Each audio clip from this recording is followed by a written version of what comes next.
Now, Hi, everybody. I'm Claire Huangci, and it's a pleasure for me to welcome you all to another episode of IDAGIO Live Conversations with Claire. Thank you so much today for joining me, Bright Sheng. hello everyone. Hi. Bright is an amazing composer, a Chinese-American composer, in fact. And while we've never met in reality, it's a huge pleasure for me to meet you virtually here through Zoom, because I've heard so much about your music from different colleagues of mine. And also your name has just been going around through all of my studies, also in the United States. And quite a few of my friends have performed works of yours. So it's a pleasure today to have you here and to discuss a little bit about what inspires you, what your plans are, and your compositions already. So where are you right now, Bright? Where are we reaching you I'm in today? Michigan, Ann Arbor, Michigan, where I teach. I have a position to teach here. I've been here Wow. for years, for a long time. Mm-hmm. And yeah, so you've been in Michigan for, you said 20 years already. Is that Well, right? more, I think it was almost 25 years. Wow, fantastic. And how is it going in America? I mean, I'm coming at you right now from Europe, and how are things in Michigan in general? Keeping safe? In U.S., the pandemic is terrible because the government is not doing its job, and they keep putting down this whole thing, the Yeah. seriousness of this disease. So people just being not vigilant enough to wear masks and keep social distances and all that. And we've been self quarantined for the last 3 months, so we're Yeah. okay. Yeah. So But all of your teaching is basically online, and you and your family are, apart from that, pretty well, I hope. yeah, Yeah. Okay. so Yeah, it's quite amazing always for me to talk to different people from different areas, because in every country it's different. I'm sure you also have still some family in China, as do I, and talking to them, things have changed also quite suddenly in the last couple of weeks, I would say. And currently, I normally live in Europe, in Germany, and I've seen how things are also, very almost back to normal. People are even starting to play concerts. I had the chance to play some concerts already, which is great. And then speaking to my sister who lives in New York City, then to my father, it's definitely a challenge still in the US. It's not going away anytime soon. Um, but yes, let's talk about some music, something more interesting. I would love to hear a little bit. Maybe you can share with us your background, because you're an American composer now, but you were born in China. Is that right? yes, long Mm-hmm. time ago. Oh, well, maybe you can tell us a little bit how it was, like what was your first instrument, how you slowly got into composition, and there was a lot of things going on, I guess, during your childhood in China. I didn't really set out to be a musician in a way that I became a musician by a political accident. And I'm one of the musicians that we call the Cultural Revolution generation. That means we grew up during the Cultural Revolution. We Mm-hmm. we formed our outlook of human life actually during the Cultural Revolution. So it's a very unique life experience.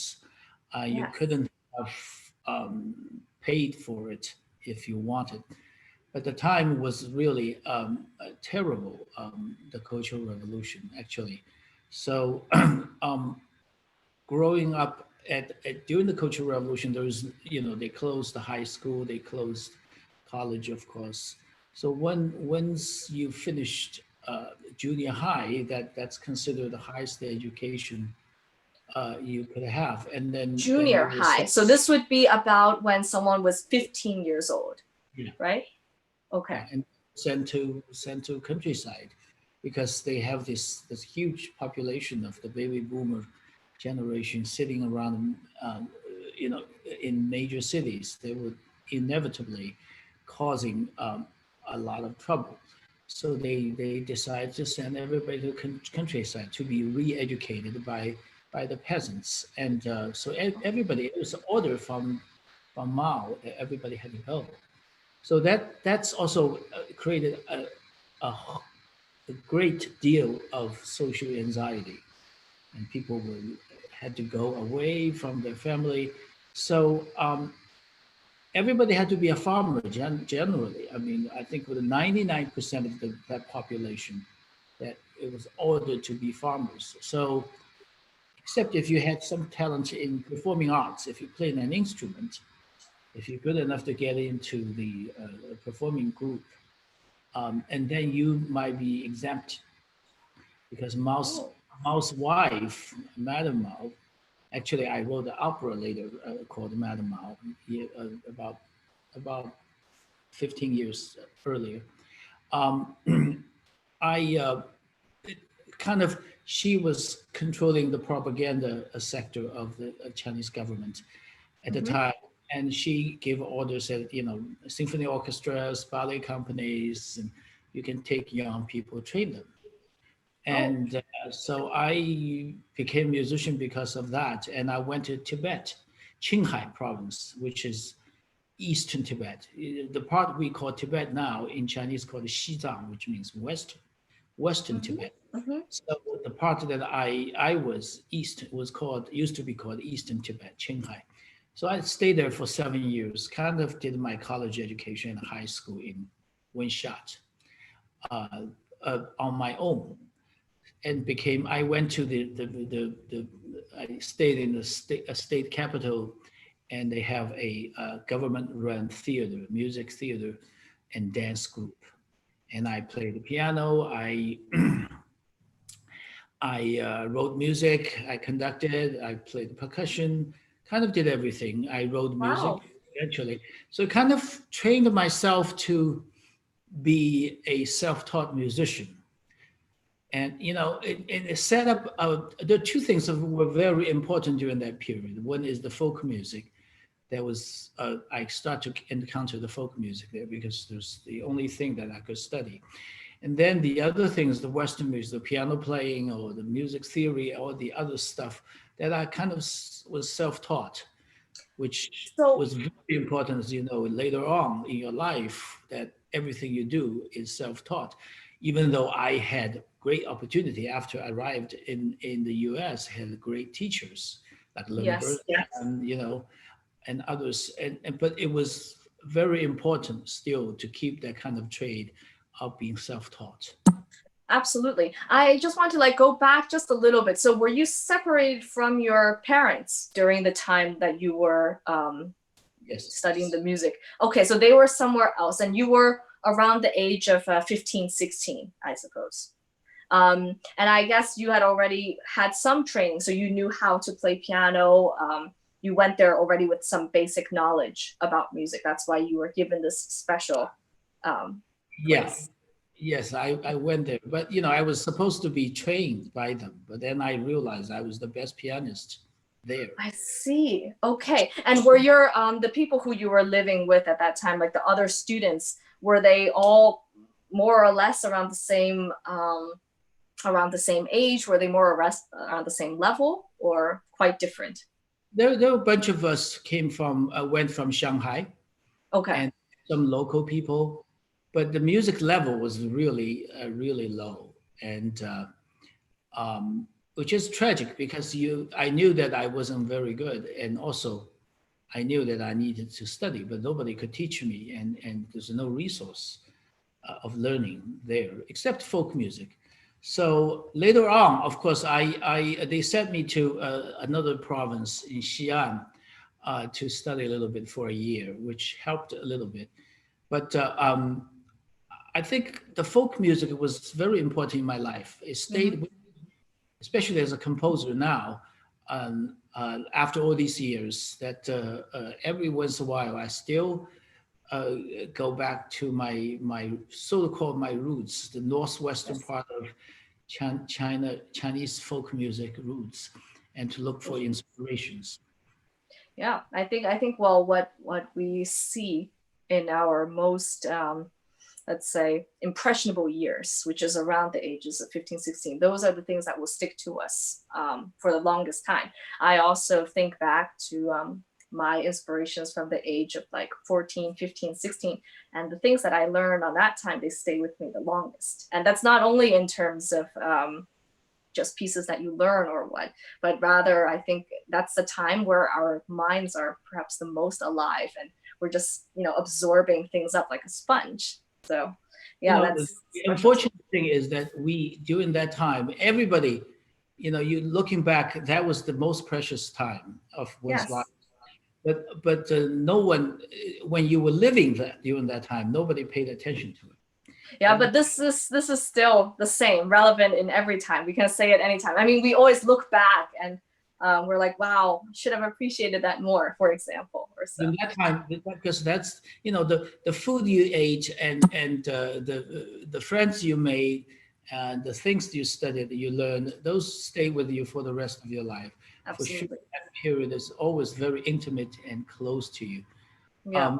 Actually, I wrote a piece years after. Actually, my first big major U.S. commission after I arrived in New York a few years after, and it was a piece I called Han, which in Chinese means many things: scars, lacerations.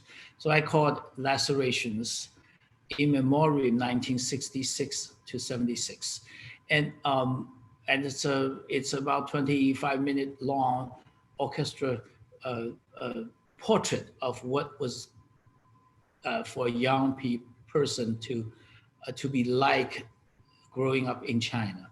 So it's yes. Maybe we can play a little bit. We will have all of that. I think we're doing it in an order. So the Han Lacerations, yes, we can certainly hear a little bit of this CD right now. It's from, I think it's called The Phoenix. Is that what the album is called? So this is actually the second that we have prepared on the playlist today. And it's being performed with Gerald Schwartz and the Seattle Symphony Orchestra. Let's have a little bit of Han Lacerations.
Was this the correct piece, actually, Bright? Yeah, yes, it's the middle of so you could hear the fear, the chaos that's in the middle of the first climax, actually. Okay. I was just reminded by listening to this piece again. I remember it was played at New York Philharmonic. It was played, commissioned by New York Chamber Orchestra. Jerry Schwartz played in New York first, and then Kurt Masur during his first year at New York Philharmonic, and he picked it and also played in abroad on tour to Europe. But he, during that time, my mother, who suffered a great deal during the Cultural Revolution, went there, and I asked her, I said, what do you think of the piece? She said, Mm-hmm. well, it brought back a lot of memories. I see. And that was a very powerful statement from emotional. Mother. Yeah. So so that that was kind of my first major breakthrough because most of orchestras played this piece, and including several in Europe. So kind of first round of my major orchestral work being played. But then, I realized that music, I cannot keep getting angry and fear all the time. So things has to change. So years later, when I had the opportunity um, to write another piece, for example, for about a historical event, Nanking, about the rape of Nanking. Yes, And this is yes. So then my approach changed. It's also man-made social tragedy, but the musical approach changed a little bit. But tell me, around when, I'm not very good at history, and when the Nanking Massacre took place, this is before your time, or? I didn't live during that time. Yes, this is what I mean. So this is just what you had heard from your family. Yeah, sometimes this is perhaps one of those events that are a little bit glossed over in history. Because when I took history, of course, we all know about the Nanking Massacre. We know just there are a lot of atrocities, there's a lot of terrors there. I think the real number of casualties, it remains up to today still questionable. It's not set in stone. And I only heard about it, I understood, let's say, the severity of it only through speaking to my grandfather once. And I think in the minds of my grandparents and even of my parents, this is one of those most terrible moments in history. So you wrote a piece which was a little bit commemorating the victims of the Nanking Massacre, or just telling of the story? Well, like you, I didn't live through this. Yeah. But my grandmother used to tell me that she said, in Shanghai, which is the lower end, on the Yangtze River, from Nanking, and she said it used to have bodies floating down. So in Shanghai, people all knew. So that was very tragic. But until I read, it didn't really register a lot because I knew that was a bad thing. Yes. Until I read this book by Bright Sheng called The Rape of Nanking. And it was very powerful. So when I was asked by Christoph Eschenbach, was an NDR orchestra to write a piece for the millennium, and performed on January 1st or 2nd, Yes. in Hamburg. And they commissioned 7 composers around the world called Horizons. And I thought the best way to remember the past, to commemorate the past, is to remember how the tragedy were made by a person. So I used a pipa, which is a Chinese kind of lute, Yes. solo in this, and against the Western orchestra, the sound. The pipa is very delicate, graceful, fragile in a way instrument, but the Western sound orchestra is. Was it almost like the pipa was representing the innocent, let's say, one of the innocent women during this time? Yeah, it was like a victim, a witness, and survivor, Symbolic. and is telling her story through her pipa, was this massive sound of Western orchestra. But unlike the lacerations, which is mostly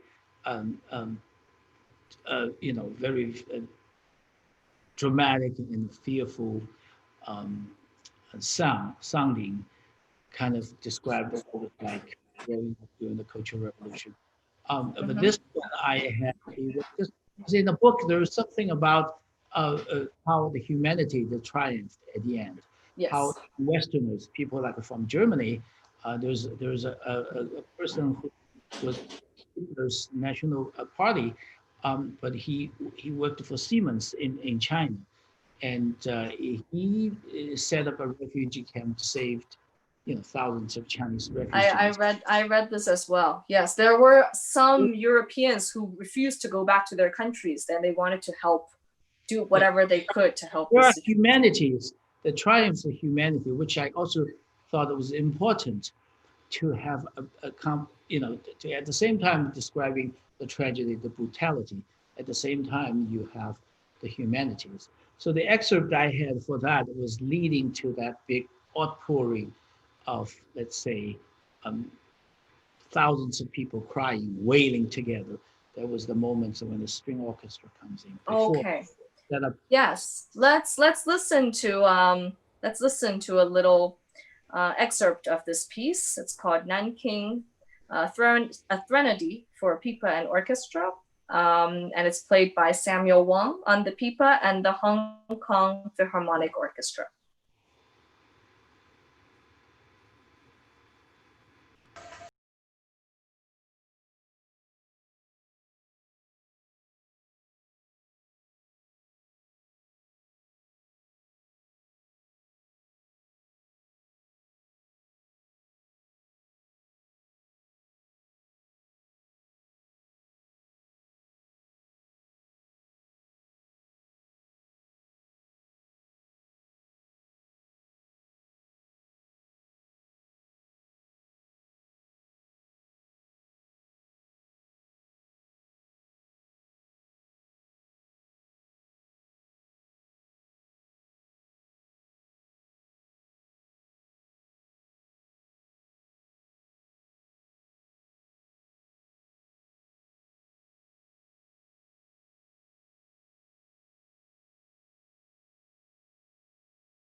Hmm. Wow, it's visual music. I mean, I can visualize, I can imagine certain scenes being played by this. Um, Really powerful. I just have a quick question though. When you write for an instrument such as the pipa, which is a very special traditional instrument, it sounded at times it sounded almost percussive. At times it sounded like a plucky guitar. Almost it sounded like there were many different sounds it could produce. But did you have to do a lot of research in the instrument on what's possible, or did you already have some background knowledge about writing for this instrument? I ask because as a pianist myself, I imagine if I were to composing from the viewpoint of a pianist for another instrument would be very difficult without really having someone there to guide me, let's say. in a way, I'm a pianist, not on your level, but I play the piano and play chamber music. And I think it's important for a composer to keep up with the performance. Like Glenn Gould says, nowadays the composers don't perform, and performers don't compose, which was norm 100 years ago. Everybody performed. Everybody, Yeah. all the name famous soloists, the conductors, they all wrote music. Some of them we forgot about it, and we don't remember them because they're not so good. But the fact that they did all practice the performance and composing at the same time, it was Yeah. very important. But to me, writing for piano, which is the most difficult instrument for me to write, I think next to so the second most difficult is string quartet. The rest of the first, maybe because I don't play, I study, of course, and to learn how to do it efficiently.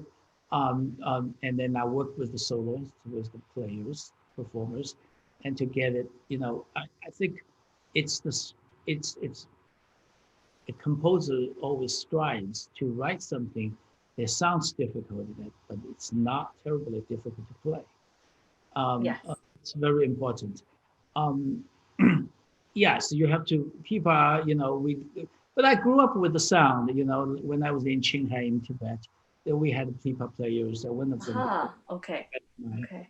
We spent some time talking about ins and outs of pipa. And then, of course, I worked with the lady who premiered this piece, Woman, and I worked with her on this piece. But this piece is not really a concerto, so to speak. There's some very beautiful, elegant playing of pipa, which we didn't hear at this moment. The excerpt was just some driving, virtuoso, fast notes and all that.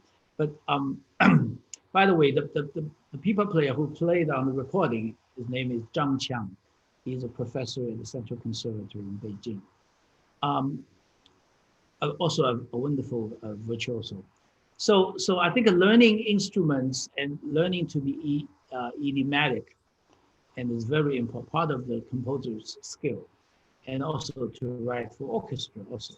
But the interesting about writing for orchestra is the possibility of combination of sounds is infinite. Yes. I'm working on an orchestra piece now, and I decided to do something very unusual, to do everything that most of the things I haven't done before in terms of orchestration, to combine these instruments and how to make this sound and all that. I don't know. I'm very insecure at the moment because I don't know how real it would in the reality, but you take a chance, Yes. Mm-hmm. Hoping for the best. That's absolutely what we have to live for today. It's a question which I just came up with out of the blue. When you were doing your studies then near Tibet, did you ever come across the music of the Western composers? Like through your childhood, did you have the music of Mozart, Bach, or Beethoven in your ears at all? Or was this something that was not so prevalent in China yet? Well, when I was a child studying piano, of course, I did some simple Bach, Czerny, and all the same things that a pianist, a kid would learn. And then when I went to Tibet, Western music was banned officially in terms of performing it. I see. Yes, this is what I was wondering. Mm-hmm. We were as so-called professional musicians, we were allowed to study them. So I just had not perform them. You were allowed to look, but not. Okay, interesting. So as a child, as I had some relatives in New York, in Hong Kong. So one day in Tibet, I got a whole box. I ordered. They sent Chopin, Mozart, sonata, Chopin, all these things that I had a whole box of. Actually, Schirmer, the yellow. Schirmer edition, of course. Yeah, I use that a lot too. Yeah. It's not the doctor studies now. So yeah. Now Schirmer is my, I've been with Schirmer for exclusive, as my exclusive publisher for 30 years. So it's kind of ironic that later on, I became a Schirmer composer. I see. Okay. Interesting that how life turns around. Yeah. But I mostly, the Chopin etudes now that my daughter is learning. Of course, we have a few different editions she's learning, and one of them is my original Schirmer edition that I still have. From that time, yeah. Okay, well, that's nice to hear. I mean, I was quite curious. I know just from reading different things that classical Western music was considered not acceptable for the overall public to really know. But at least you were able then to explore yourself on the piano. Did you have any orchestral works also, like some other Western composers? Orchestra scores are probably harder to come by. Very little, but I had, some very little limited access to recordings and all. Yeah, of course. Of course. But that's absolutely incredible. So you were there for 7 years. Let's then go into about 7 years in this isolation time, right? In the during the Cultural Revolution. Then the Cultural Revolution finished, and yes. I went to Shanghai Conservatory. Okay. And then, but when I went to the conservatory to start my college education, I was already should be graduating from college age at the age. Right. I was kind of late. So that's why in my TED talk I called it last train. So I managed to catch the last train in my life. Yeah. You took that chance. You took that chance, and it was certainly risky, but it was what you knew you wanted to do. So you continued. By the end of the Cultural Revolution, the only thing I knew was music. Yeah. I couldn't do, math or science and become a doctor or something. It was too late. And to be honest, I wasn't terribly interested. Mm-hmm. But life was very important because I remember my family moved to U.S. This is 1980. I was already a student in the Shanghai Conservatory. I was top of the class. And, mm-hmm. Very hard to stay on top of the class.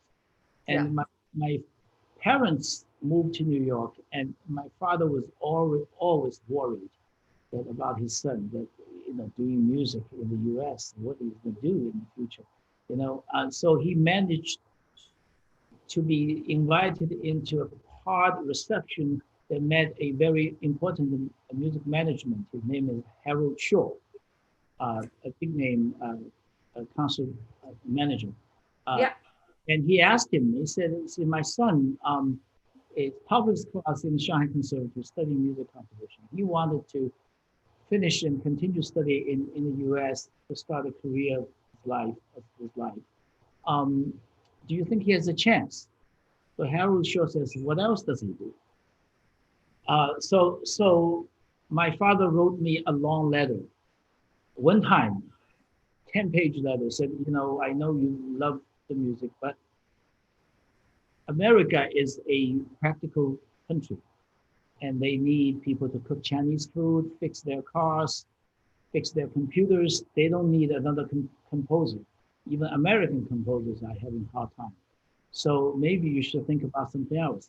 And it really shocked me. I didn't really know what to do, and took me a week to find a resolution, so to speak. And I said, okay, I'm going to give myself in 5 years in the U.S. If nothing happens, and that by then I should know where I am with my peers. And if that it doesn't go well, then I'll probably think about something else. That's so funny. I just want to say that well, I was born in the States, and my parents they're the first generation of immigrants from China. They came to the U.S. For graduate studies, and in 2007. Well, I was in Curtis already for a few years, and I had enjoyed my studies there very much, but it reached the time when I was graduating from high school, also simultaneously. And it was quite clear at that time that with my grades, it would be impossible for me to rely on my grades to get into a top Ivy League university.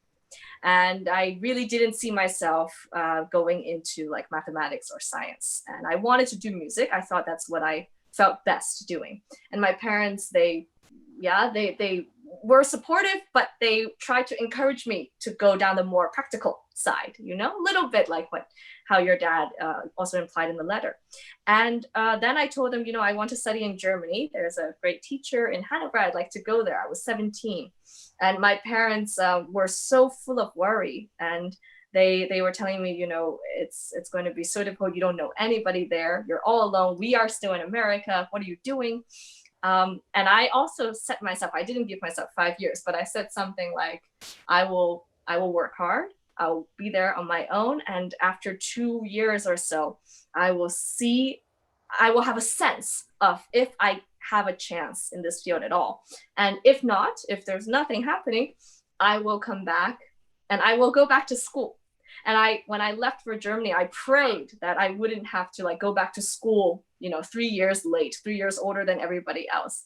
And I'm of course very grateful that my parents gave me this kind of, bitter pill to take, because of course we shouldn't have in our heads just like full of hopes and dreams and just wish for the best. But it's a tough road. So I'm glad. So then you went to America after this and studied. Yeah, and 3 years later, I met Leonard Bernstein, and the rest was history. So I never looked back. But Okay. at the same time, it's very important because my father was asking a question. You see, America is a great country, but should they support artists like you, struggling migrant artist that, it's Western music and you're a Chinese composer. Yes. At the time, there's Chinese composer. That's, yes, it was unheard of. Yes. Yeah, heard. I was the first actually played by major orchestras in the West, in Europe, and in US. But then, I have a story to tell you, which I think is very important to set up my mindset. So I had my first break in New York that had a new music ensemble played, commissioned me to write a piece. And I got my first New York Times review by John Rockwell. It wasn't a glorious review, but it was a very positive review. So, I was kind of elated a little bit. And then Bernstein called me. He said, oh, bring the piece next time when we have lesson, I want to hear it.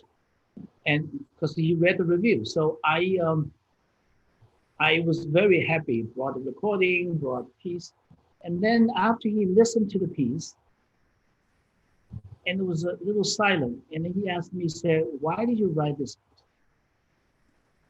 I said, what do you mean? That was my first commission in the US, He said, no. Then he wrote on the cover of the score, he said, to whom it is written. I still have that score. And he says, he said, did you write this for the conductor who commissioned you, or for the musicians, or for your students, for your teacher, for the audience, or for yourself? Mm-hmm. Why do you write this piece? So in a way, it's the other side of the coin that my father's letter that didn't ask, which means that now I had my first professional piece, was played, commissioned by professional musicians in New York. And then you had a moderate success, the first positive review from the New York Times. And the question is, now turn around, what is your responsibility? To whom it's written? Why do you write this piece? And I think it was very important. At the time, I just blurred my way through, didn't know what to answer. And it took me a long time to figure it out and what is our responsibility to the society, and in terms for the music, how do you fit in the music of our time, Yeah.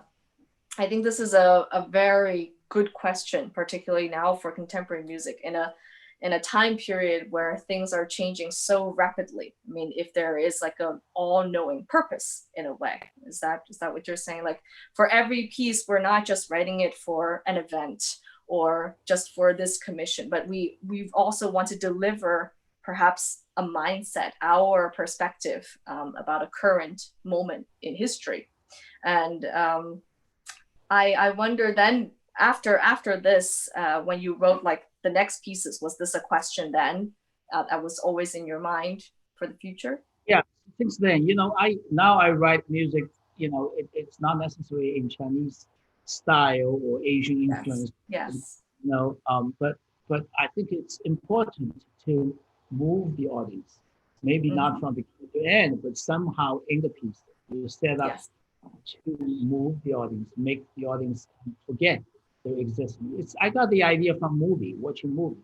We know these are fake stories, actors hired, but we laugh with them, we cry with them, and if we do that, we feel this is a great movie.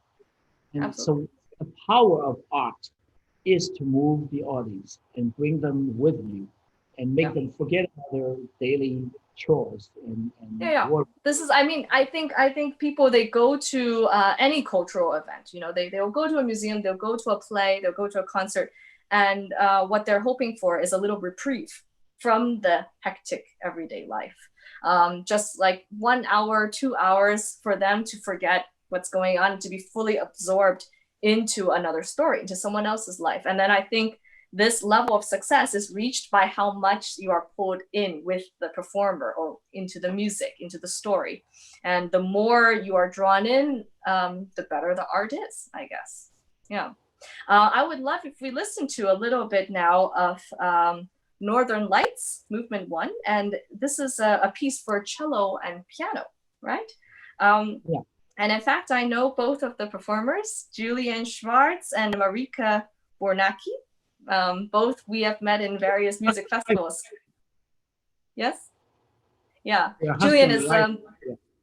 yeah, he's the son of Jerry Schwartz, and fantastic musician. So I'm looking forward to listening to this excerpt from Northern Lights. This actually is not influenced by Norwegian folk songs. So Okay. it was commissioned by a friend of mine in celebrate his wife's 70th birthday. It was a surprise celebration, and she's from Norway. So I Mhm. a little bit Norwegian folk style and see if you can tell. Beautiful. Okay, looking forward. Let's listen.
Wow.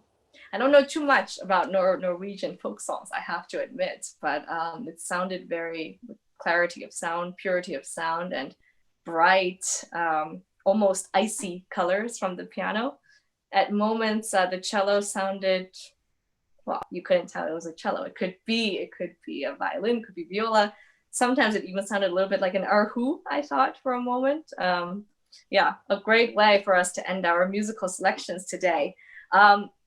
Bright, thank you so much for your stories, for your insight. I think we'll have to have another conversation sometime discussing more about the time you had with Leonard Bernstein and the reason of creating music, of making art, of composition, and about your future projects. We'll have to set up another time. I would like to suggest everybody to please have a look at Bright's extensive discography on the IDAGIO catalog.